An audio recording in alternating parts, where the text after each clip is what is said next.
Hello, everybody. My name's Chloe. I decided to do my second case study on vegan pregnancy, so I hope you enjoy. Thank you.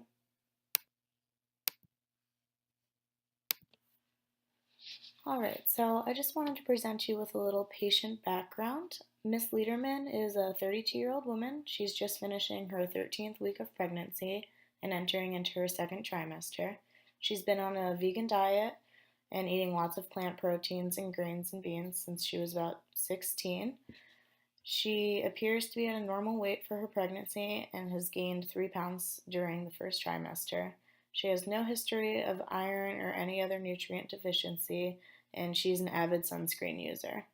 The reason that Ms. Liederman decides to seek out advice from a dietitian is because she's concerned that her baby may not be receiving the proper nutrients she or he will need due to her vegan diet.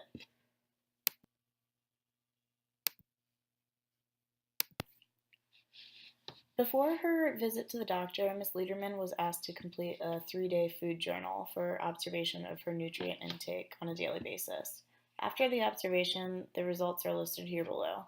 Her calorie intake is adequate, along with also consuming enough protein through the plant-based legumes and greens that she is consuming, with the RDA being set for pregnant women at 71 grams, which actually answers the first question of the case study. Looking at her nutrient count for her essential fatty acids, she meets the RDA of 13 grams for linoleic acid, but falls short for linolenic acid, with the RDA being set to 1.4 grams. This brings us to the next question of the case study, which is which nutrients fall short of the RDA. So, as stated, linolenic acid falls short by about 1 gram. Vitamin B12 falls short from the RDA of 2.6 micrograms by about 0.5. And lastly, vitamin D falls short from the RDA of 15 micrograms by a large amount of a whole 12 micrograms. So I highlighted the 3 that fall short just so they're easier to be addressed. And I just also wanted to point out that the RDA for pregnant women for zinc is 11 milligrams. So Ms.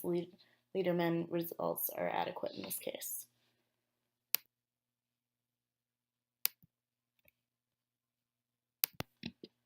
So, lastly, addressing the last question for this case study, we needed to point out 3 different food groups that she could include to increase her nutritional needs for her and her baby.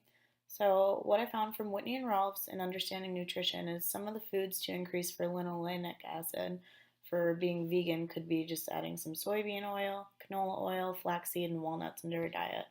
I would probably recommend that even just sauteing some vegetables in canola oil or adding flaxseed to a smoothie with a non-dairy milk alternative with some fruit just to get some more linoleic acid in her diet would be beneficial.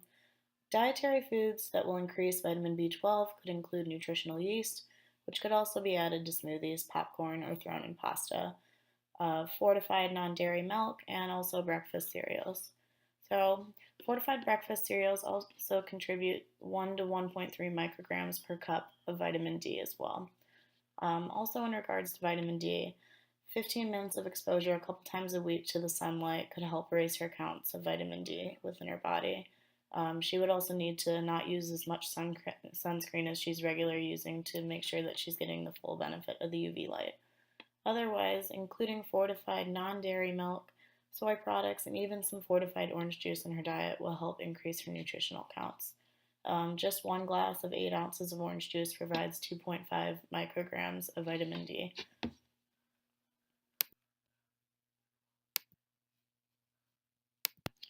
So this is just a slide of my references that I used for this case study, and I just wanted to thank you for listening, and I hope you enjoyed my presentation. Thank you very much.